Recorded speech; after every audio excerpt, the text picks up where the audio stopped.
Last week, after their blistering win against the West Tigers, Luke Keary was arguably the best player in the world controlling the Sydney Roosters, however was famously not awarded even one Dally M point for his tremendous contribution to the Roosters' victory. Now in the past I've gone through why the Dally M system doesn't work for me, but today I'm going to go in depth and talk for the next couple of minutes why the Dally M system is flawed.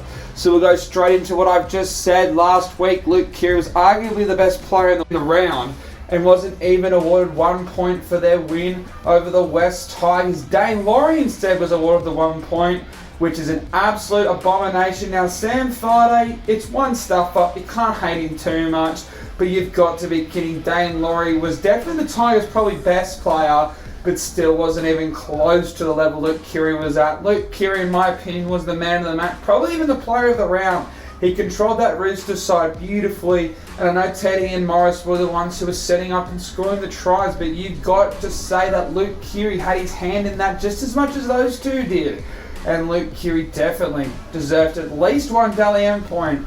And ladies and gentlemen, this goes into my thing. The point system should be changed. The 2-3-2-1 system has so many flaws to it. The first one being, if you have a team with so many great players, let's say you're the Manly Sea Eagles, use my team. When Tommy Turbo comes back, no matter how well Jake Trbojevic, Daly Cherry Evans, Marty Tapau play, they're all going to take points of each other. And we've seen this in previous years with the stacked teams, like the Storm or the Roosters. Only one of their players will make the team of the year because they're the only ones who are getting Dally M points every week because they all take off each other. It sucks because we all know that the Roosters probably have the best, at one point they're the best fullback in James Tedesco, the best centre Latrell Mitchell, and the best second row of Boyd Cordner. Undoubtedly those were the three best players in a calendar year, and yet only Tedesco would make the team of the year and pick up the Dally M because they would all take points off each other. When you have stacked teams, they all take points of each other. And the other point is the bias when it comes to player judging. Like I just said, Sam Thaiday, maybe he prefers the game style of a fullback. Maybe he looks at running meters and stuff like that instead of what Luke Keary did on the park, because as a front rower, that's what he understands, running meters. But if you got like an Andrew Johns, he would probably lean towards a half over a front rower. And if you got a winger, they would look at how many tries Brent Morris scored compared to, let's say, the running meters of a Christian Welch. That is just the nature. Everyone has their own bias. And even with Darren Lockyer, he was a Dally M judge for a Brisbane Broncos game. And you're telling me Darren Lockyer is not going to lean to a player like Anthony Milford? Anthony Milford in the first round against the Parramatta Eels was great, but in the second half, I couldn't even see him. Yet he was awarded Dally M points, I believe. I could be wrong. But Darren Lockyer's, of course, going to have a bias to him.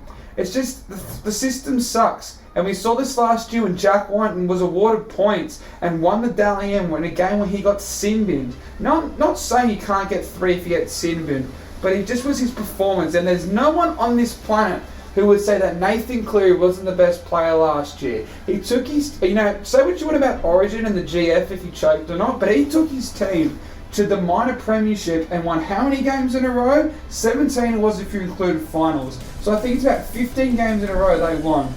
No one's sitting here saying, oh, Jack Whiten definitely deserved the Dally M. No, the entire talk has been Cleary was robbed.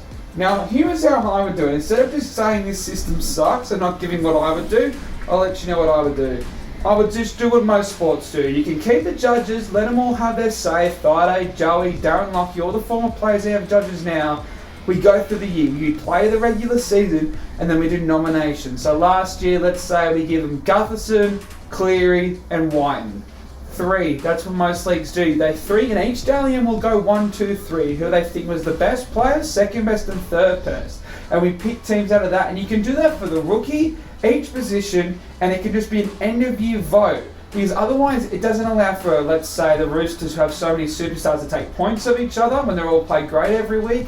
It doesn't allow for if someone gets injured. Like let's say Tom comes back, like most people think he will when he does come back, and Manly got on such a good run and he loses the Dally M because, well, he missed the first couple rounds because of injury. That sucks. Most people, injury shouldn't be a part of it. The point system is old and it needs to be changed. Just do what most leagues do 9 times out of 10. We're all not going to get the right result every year. But no one on this planet thought that Jack Whiten deserved the Dally M over Nathan Cleary last year. I could be wrong. Let me know what your opinion on that was below.